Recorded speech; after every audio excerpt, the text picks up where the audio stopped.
हूँ आप लोग अच्छे होंगे। फिर से एक बार आपका वेलकम करता हूँ हमारे इस चैनल में यूलर मैथमेटिक्स में। तो जहाँ तक पिछले वीडियो में हमने देखा था, हमने लीनियर इक्वेशन पर डिस्कशन किया था कि लीनियर इक्वेशन क्या होता है, क्या उसकी डिफिनीशन है, ग्राफिकली वो क्या रिप्रेजेंट करता है, सिंगल लीनियर इक्वेशन के कितने सॉल्यूशन हो सकते हैं, पेयर ऑफ लीनियर इक्वेशन क्या होता है, कितने टाइप्स के लाइन एग्जिस्ट कर सकते हैं एक प्लेन में, ये भी हमने देखा था। पैरेलल, इंटरसेक्टिंग एंड कोइंसाइडिंग, उनके कितने नंबर ऑफ सॉल्यूशंस हो सकते थे। इन सभी टॉपिक्स को हमने पिछले वीडियो में काफी ब्रीफली डिस्कस किया था।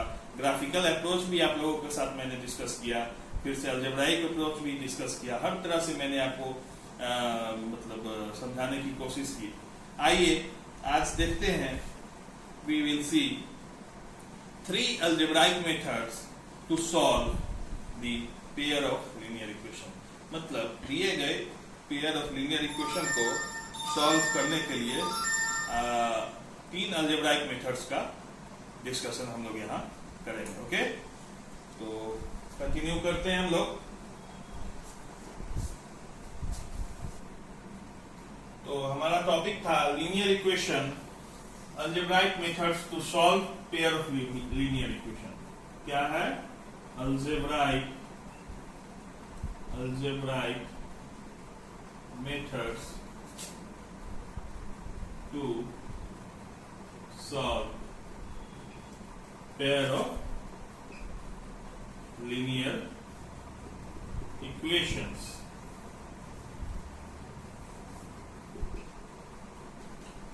तो ये मेथड्स मैं पहले लिस्ट डाउन करता हूं। पहला है हमारा सब्स्टिट्यूशन।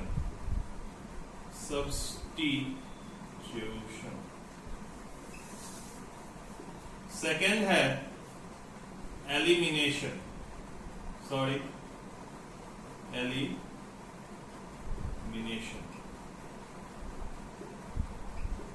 और थर्ड है क्रॉस मल्टीप्लिकेशन मेथड।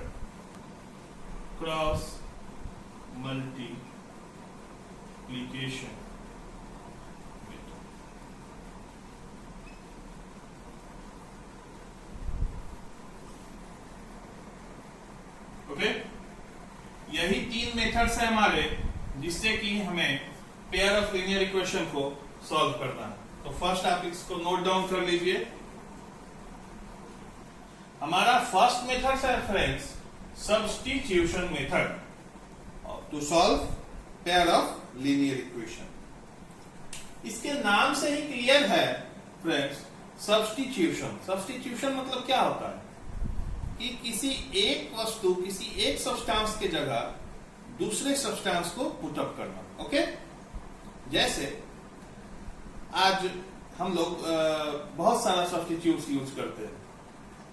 जैसे लेदर का सब्स्टिट्यूट क्या हो गया? रेक्सिन। हमने लेदर का कॉस्ट बहुत हाई होने लगा धीरे धीरे, तो मार्केट में उसका सब्स्टिट्यूट आया रेक्सिन। काफी सारे फ्रूट्स हैं, जैसे कैसी नट्स काफी कॉस्टली आते हैं, पर उनकी जो क्वालिटी है, उनकी जो न्यूट्रिशन जो वो हम लोग को देते हैं, वो हम बनाना परचेज करके भी खा सकते हैं। ओके, तो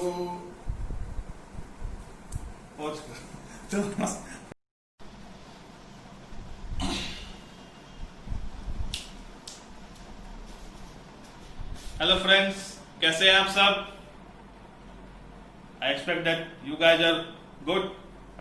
welcome to my YouTube channel Euler Mathematics। In last video we have discussed about the linear equations, pair of linear equations.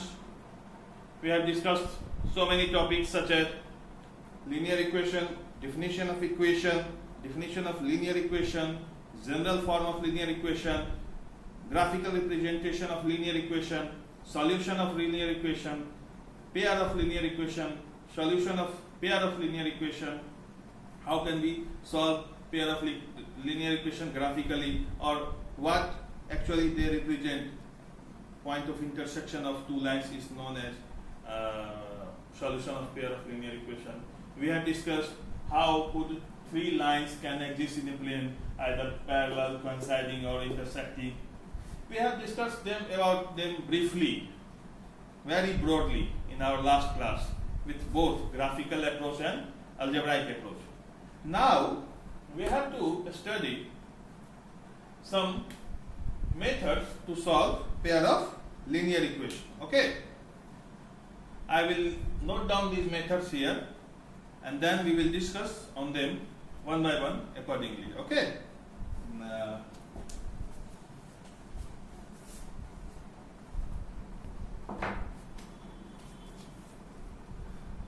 Linear equation, friends. Linear equation. Okay.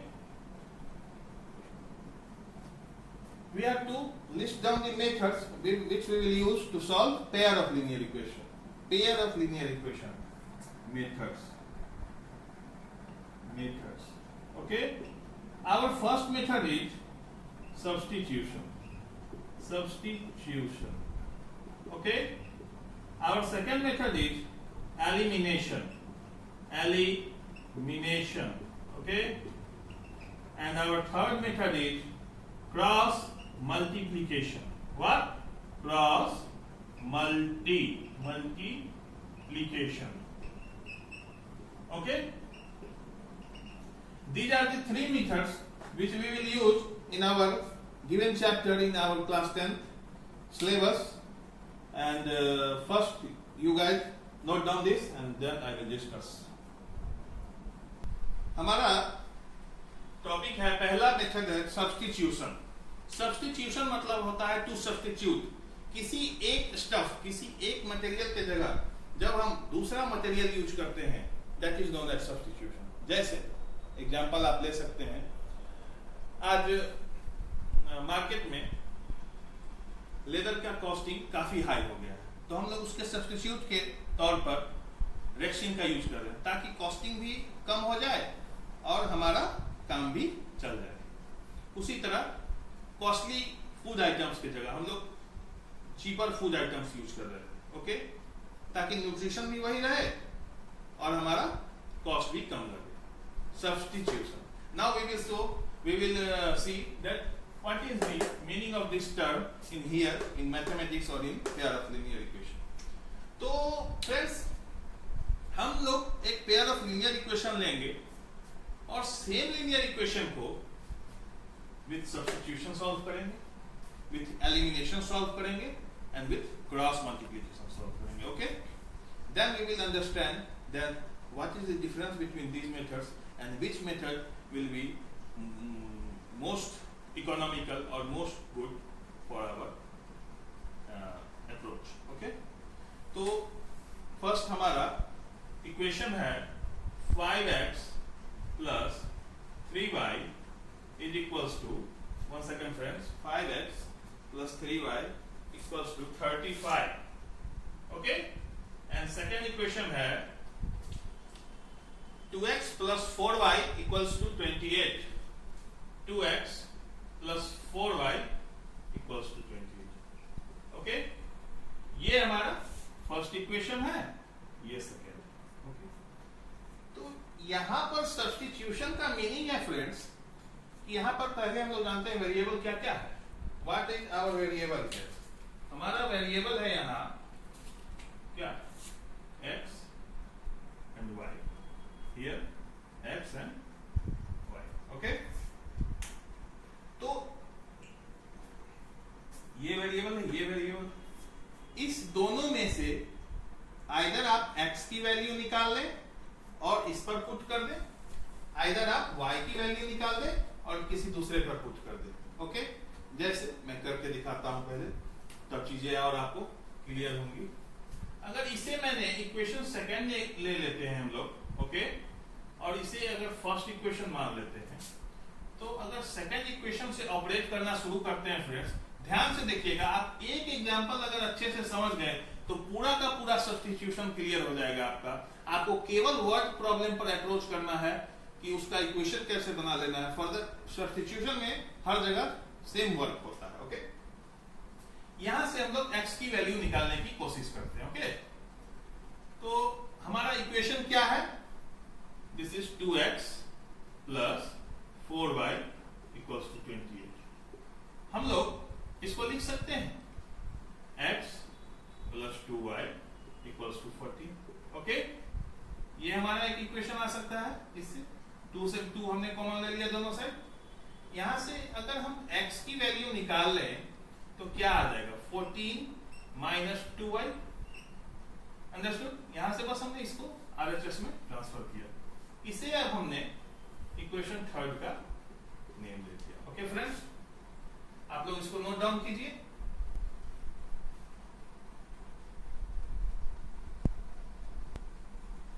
तो हमने देखा कि हमारा x का वैल्यू कितना आया सेकेंड वाले इक्वेशन से? 14 माइनस 2y। अब इस x को हमने यहां से डिराइव किया है, ध्यान से देखिएगा। इस वाले x को हमने यहां से डिराइव किया है, ठीक है? तो जिससे डिराइव किया है इसको उस पर पुट नहीं करेंगे, जो बचा हुआ है उस पर पुट करेंगे। ओके, जिसने इसको बर्थ दिया है, जन्म दिया है, वो अब इस पर इससे क्या करवाएगा? अटैक करवाएगा। अगर थोड़ा जोकिंग लैंग्वेज में आप लोग समझना चाहे, हम लोग ने इस इक्वेशन से इसकी डेरिवेशन की और इसको इस पर पुट करेंगे। ओके, तो पुट करते हैं। तो यहां क्या है? 5 इंटू एक्स के जगह 14 माइनस 2y, एक्स के जगह 14 minus 2y। Okay, plus 3y equals to 30। कोई दिक्कत है फ्रेंड्स इसमें? बस हमने क्या किया? x की वैल्यू यहां से उठा के इसमें पुट कर दी। अब इसको सॉल्व करते हैं। 14 5 जा 70 माइनस 10y। ये बातें काफी आसान चीज है, ये आप लोग काफी 7 8 9 तक काफी इसको सॉल्व कर चुके होंगे। Linear equation in one variable का स्टफ है ये। Minus 10 plus 3 minus 7y equals to 35। 7y RHS में ले जाते हैं, 35 LHS में ले आते हैं। क्या हो जाएगा? 70 minus 35 35 equals to 7y। y क्या आ गया हमारा? 35 अपॉन 7 क्रॉस 5। y हमारा कितना आ गया फ्रेंड्स? 5। इस y को उठा के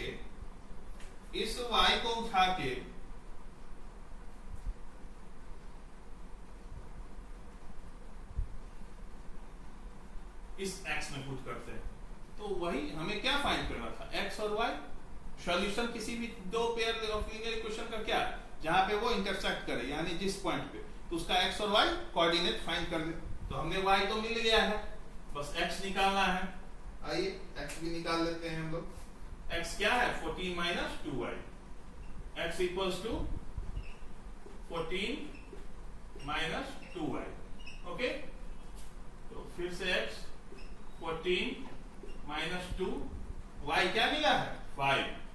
ओके फ्रेंड्स, तो 14 माइनस 10 क्या मिला? 4। तो फाइनली हमें आंसर क्या आ रहा है? x equals to 4 and y equals to 5। ये हमारा सॉल्यूशन सेट है। ओके, इसका मतलब क्या है? What would we conclude from this point? That these two linear equations, 5x plus 3y equals to 35, 2x plus 4y equals to 28, will intersect only at one point, that is x 4 5. Okay, point coordinate will be 4 5, or algebraic in algebraic language this will intersect at x equal to 4 and y equal to 5 in such value which will satisfy this equation and this equation simultaneously at the same time. मतलब मेरे कहने का meaning यह है कि x बराबर 4 और y बराबर 4 ऐसा वैल्यू है जो इन दोनों इक्वेशन को साइमल्टेनियसली सेटिस्फाई करेगा, एक साथ सेटिस्फाई करेगा। या अगर इसको ज्योमेट्रिकली आप कहने के लिए बोलेंगे तो x बराबर वैसा पॉइंट जिसका कोऑर्डिनेट x कोऑर्डिनेट 4 हो और y कोऑर्डिनेट 5 हो, वो इन दोनों लाइन का इंटरसेक्टिंग पॉइंट बनेगा। ओके फ्रेंड, इसको नोट डाउन कीजिए आप लोग।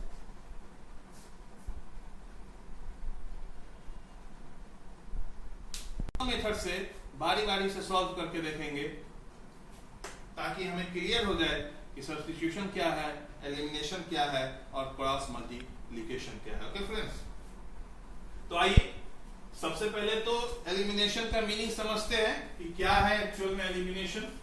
एलिमिनेशन मतलब आप लोग जानते होंगे टू एलिमिनेट। एलिमिनेट मतलब होता है बाहर निकालना। जैसे we have to eliminate our bad qualities from ourselves, हमें अपनी बुराइयों को हमसे दूर करना चाहिए, ठीक है। उसी तरह मैथमेटिकल लैंग्वेज में अगर एलिमिनेशन का बात करें तो हमको क्या करना है, यहां पर दो वेरिएबल्स हैं, आप लोग देख रहे थे, मैंने पिछले भी मेथड में बताया x एंड y। तो हम लोग कोशिश करेंगे कि आइदर इन दोनों में से x एलिमिनेट हो जाए या y एलिमिनेट हो जाए, ओके, ताकि हमें इक्वेशन इन सिंगल वेरिएबल मिल जाए। और सिंगल वेरिएबल तो सभी को सॉल्व करने आता है, ठीक है। तो आइए देखते हैं कि क्या मेथडोलॉजी है इसको सॉल्व करने की। मैं स्टेप्स भी लिखवा दूंगा, ओके। तो आप लोग देखिए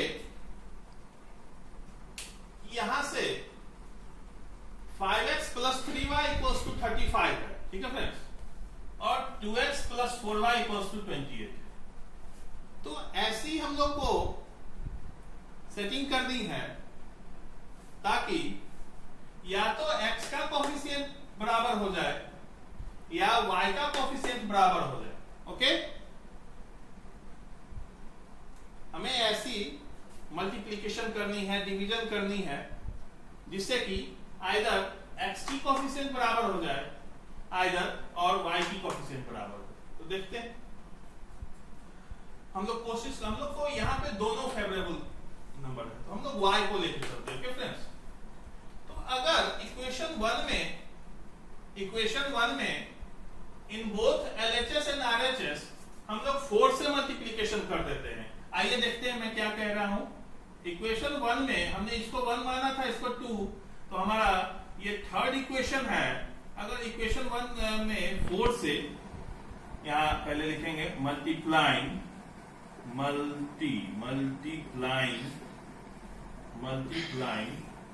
equation 1 bye 4, okay.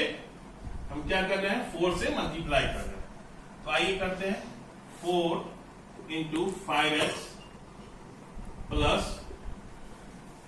Sorry friends ये ब्रैकेट नहीं पढ़ना चाहिए था, 5x plus 3y, okay, equal to 4 into 30।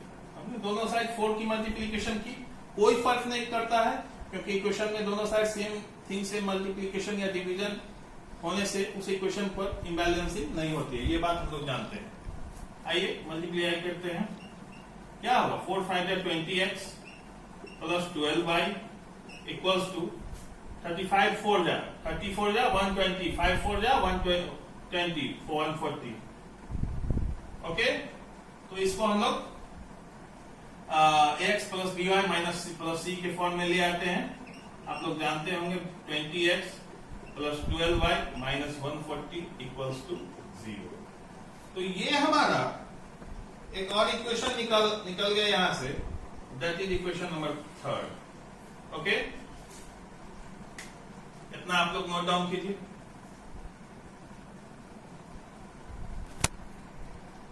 अब हमारा नेक्स्ट स्टेप है friends,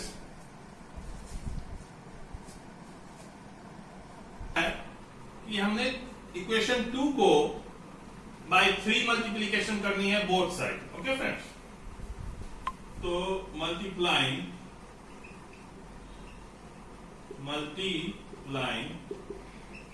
equation 2 by 3, okay, both sides.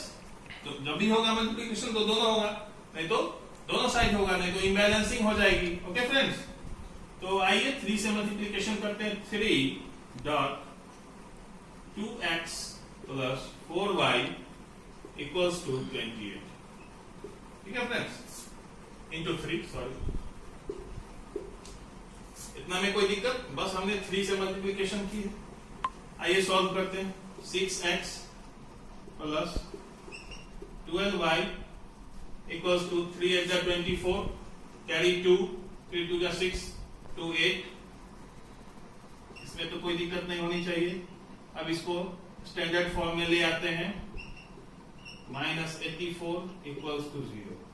ये एक और इक्वेशन हमारा निकल गया, जिसे हम लोग इक्वेशन नंबर 4 देते हैं। इसको यहां नोट डाउन करते हैं ताकि हमें आगे मैच करने में दिक्कत नहीं हो। That is 6x plus 12y minus 84 equals to 0। ये क्या है हमारा इक्वेशन नंबर 4। ओके फ्रेंड्स, तो अब हम इसको पहले आप लोग इतना नोट डाउन कर लीजिए। अब हमने क्या करना है कि हम क्या देख रहे हैं कि y का जो कोफिशिएंट है in both equation number 3 and equation number 4, y का जो कोफिशिएंट है वो क्या है, बराबर है। यहां भी 12 है और यहां भी 12 है। यही हमारा फेवरेबल कंडीशन होता है इन मेथड ऑफ एलिमिनेशन कि हमें आइदर x का कोफिशिएंट इक्वल करना होता है आइदर y का। तो हमने यहाँ y का किया था, आप x का भी कर सकते हैं। जैसे यहाँ अगर 5 को 2 से मल्टीप्लाई कर दिया जाए और 2 वाले इक्वेशन को 5 से, तो 10x आइदर फिर से मल्टीप्लाई, तो वो आपके चॉइस पे डिपेंड करता है। ओके, ठीक है। तो इसको हम लोग अब क्या करेंगे कि इक्वेशन 3 में से इक्वेशन 4 को सब्ट्रैक्ट करेंगे। आइए देखते हैं, सब्ट्रैक्ट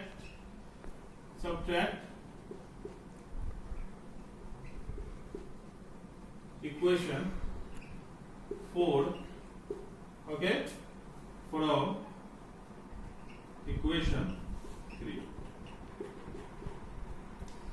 हमने इक्वेशन 4 को इक्वेशन 3 में से माइनस करना है। क्या करना है, सब्ट्रैक्ट। इसमें से इसको माइनस करना है, ठीक है। तो LHS में से LHS माइनस करते हैं और RHS में से RHS माइनस करते हैं। यही तो मेथडोलॉजी होती है हमारी। तो पहले लिखते हैं इसको हॉरिजॉन्टल फॉर्म। हमारा इक्वेशन क्या है, 20x फर्स्ट 3, इस 3 में से 4 को घटाना है। ओके, तो पहले 3 को लिखेंगे, plus 12y minus 140 minus of 6x plus 12y minus of 84 equals to 0 minus 0 0। इतना में कोई दिक्कत, ब्रैकेट ब्रेक करते हैं, 20x माइनस 6x। ध्यान से देखिएगा, इतनी बातें आप लोगों को समझ में आनी चाहिए। 20x minus 6x 14x, 12y minus 12y, ये माइनस टूटेगा जब ब्रैकेट ब्रेक होगा तो ये प्लस माइनस में जाएगा, तो 12y cancel. Okay, minus 40 plus 84 minus 140 plus, यहां निगेटिव है साइन चेंज हो जाएगा, प्लस 84 इक्वल्स टू 0। इतनी में कोई दिक्कत, 14x बराबर 140 माइनस 84, 16 और 40, 16 और 40 56।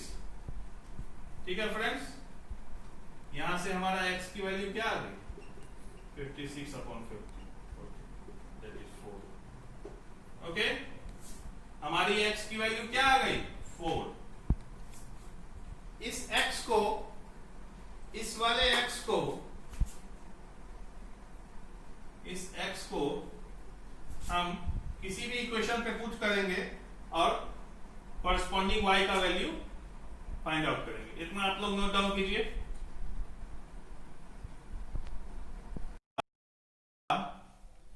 कि x का रिजल्ट इक्वेशन के कोफिशिएंट्स और कांस्टेंट्स के टर्म्स में आ गया। हमने यही बात की थी कि x और y डायरेक्ट हम लोग को मिल जाएगा, तो सही बात। अगर इन चीजों को इक्वेशन में हम नोट डाउन कर ले गिवन इक्वेशन से और इन वैल्यू पर पुट कर दे, that is x equal to b1c2 minus b2c1 by a1b2 minus a2b1, इन वैल्यू पर अगर दिए गए इक्वेशन के कोफिशिएंट्स को पुट अप कर दे तो बात बन जाएगी, बननी चाहिए मेरे ख्याल से। तो इसलिए हम यहां पे इस फार्मूला को ध्यान रखना काफी इंपॉर्टेंट है। आप किसी भी मेथड से फ्री हैं, जब तक आपको रिस्ट्रिक्ट नहीं किया जाए तो आप लोग किसी भी मेथड से सॉल्व करने के लिए फ्री है, but this is the most easiest method. You have not to do these things. Only you have to memorize or have remind this formula. X equals to B1 C2 minus B2 C1 by A1 B2 minus A2 B1. Similarly, जिस तरह हमने यहाँ पे work किया है, और y के coefficients को इक्वेट किया है, आप x के कोफिशिएंट्स को इक्वेट करें, किस तरह इक्वेट करेंगे? 5 into 2x, मतलब इक्वेशन 1 को आप लोग 2 से मल्टीप्लाई करें और इक्वेशन 2 को 5 से मल्टीप्लाई करें, तो 2 5 या 10, 5 2 या 10. ओके, ये दोनों कैंसिल हो जाएंगे, y में इक्वेशन आएगा, माइनस करने के बाद इक्वेशन 3 में से 4. अगर इसको 2 से मल्टीप्लाई करेंगे और इसको 5 से मल्टीप्लाई करेंगे तो दो इक्वेशन फिर इसी तरह आएंगे हमारे पास. एक में 10x होगा, दूसरे में भी 10x होगा, तो वहां से x की कोफिशिएंट सेम हो जाने के कारण x कैंसिल हो जाएगा अगर इक्वेशन 3 में से इक्वेशन 4 को माइनस करते हैं. ठीक है, तो फिर वहां से हम लोग y की ऐसे ही कुछ वैल्यू निकाल सकते हैं. तो ये टास्क मैं आप लोग को दे रहा हूं. ठीक है, अगले मतलब वीडियो में मैं y की वैल्यू बतला दूंगा. आप लोग इसको कोशिश तो बन ही जाएगा, काफी आसान है, ऐसी कुछ बात नहीं है. ठीक है, पर ये चीज याद रखना काफी इंपॉर्टेंट है फ्रेंड्स. डायरेक्ट वैल्यू निकल जाएगा. एक साधारण सा एग्जांपल हम लोग देख लेते हैं. सब सिर्फ फार्मूला पे आप लोग पुट करें और वैल्यू निकाल लें. हमने बस यहां इस फार्मूला को ध्यान रखना है. ये क्या के बराबर होता है फ्रेंड्स? x के बराबर. ठीक है, x के बराबर. तो अगर x की वैल्यू यहां निकालते हैं इस वैल्यू में B1 C2, B1 क्या है हमारा? 3 into minus 28 minus B2 C1. B2 क्या है? B1 C2. ये देखिए B1 C2, B2 C1 minus of B2 C1. B2 क्या है? 4 है और C1 माइनस 35 है. ठीक, यहां तक में तो कोई दिक्कत नहीं होनी चाहिए. B1 into C2. C2 is minus 28. Sorry friends. और A1 B2. A1 क्या है हमारा? 5 है. B2 क्या है? 4 है. माइनस ऑफ A2 क्या है हमारा? 2 है. और B1 क्या है? 3. यहां तक में तो कोई दिक्कत नहीं, बस इस फॉर्मूले पे हमने हर वैल्यू को पुट कर दिया है. ठीक है, तो 3 into 28 माइनस ऑफ 84 माइनस या प्लस 140, 35 4 जा बाई 20 माइनस 6, 20 माइनस 6 14. ये क्या हो जाएगा? 56 by 14. यहां से अगेन 4 आ गया. आप लोग अगले वीडियो से पहले y की वैल्यू फाइंड करें, नहीं तो मैं करूंगा. ठीक है, और यहां से 4 आ गया, x 4 आ गया, उसको आप किसी भी इक्वेशन पे पुट करेंगे. हमने पीछे भी देखा है y कितना आ जाएगा? 5 आ जाएगा. तो सॉल्यूशन क्या आ गया हम लोग का? 4 और 5. सिमिलर जैसे हम लोग पिछले मेथड से देखे थे. तो यहां पे हम क्या देख रहे हैं कि B1 की मल्टीप्लिकेशन किससे हो रही है? C2 से. B2 की किससे हो रही है? C1 से. A1 की किससे हो रही है? B2 से. A2 की किससे हो रही है? B1 से. तो ये कौन सा मल्टीप्लिकेशन हो रहा है? क्रिस क्रॉस या क्रॉस मल्टीप्लिकेशन, जो भी आप इसे कहें. इसीलिए इस मेथड को क्रॉस मल्टीप्लिकेशन करते हैं. ये मोस्ट इजीएस्ट मेथड होता है फ्रेंड्स. अगर एक बार आप इस फॉर्मूले को ध्यान रख लें तो कोई भी काम करने की जरूरत नहीं है. केवल इक्वेशन में कोफिशिएंट्स को देखना है और इस फॉर्मूला को लगा देना है. ये डायरेक्ट आपको रिजल्ट देगा फ्रेंड्स. पर हाँ, थोड़ा मेमोराइजिंग में डिफिकल्टी होती है. कई बार लोग कोफिशिएंट्स में के ऑर्डर में गलती कर देते हैं. इन्हीं गलतियों के कारण थोड़ी बच्चों को ये डिफिकल्ट लगती है. पर आप लोग इस पे ज्यादा से ज्यादा प्रैक्टिस करें तो खुद ब खुद आसान हो जाती है. उतनी भी ज्यादा कुछ चीजें नहीं है, चीज नहीं है, डिफिकल्टी है. ठीक है, तो आप लोग का टास्क रहा कि आप लोग सिमिलर प्रोसेस से ऐसी कुछ in terms of coefficients of y के वैल्यू निकालना है. ठीक है, तो आज का वीडियो मैं यहीं टर्मिनेट करता हूं फ्रेंड्स. अगर आपको वीडियो अच्छा लगे तो इसको शेयर कीजिए, सब्सक्राइब कीजिए, कमेंट कीजिए. आपकी जो डिफिकल्टीज हो उसको मुझे बताइए. ओके, और अगर मजा आ रहा है तो लाइक तो बनता है क्या फ्रेंड्स. और यहीं पे मैं आपसे विदा लेता हूं, ठीक है।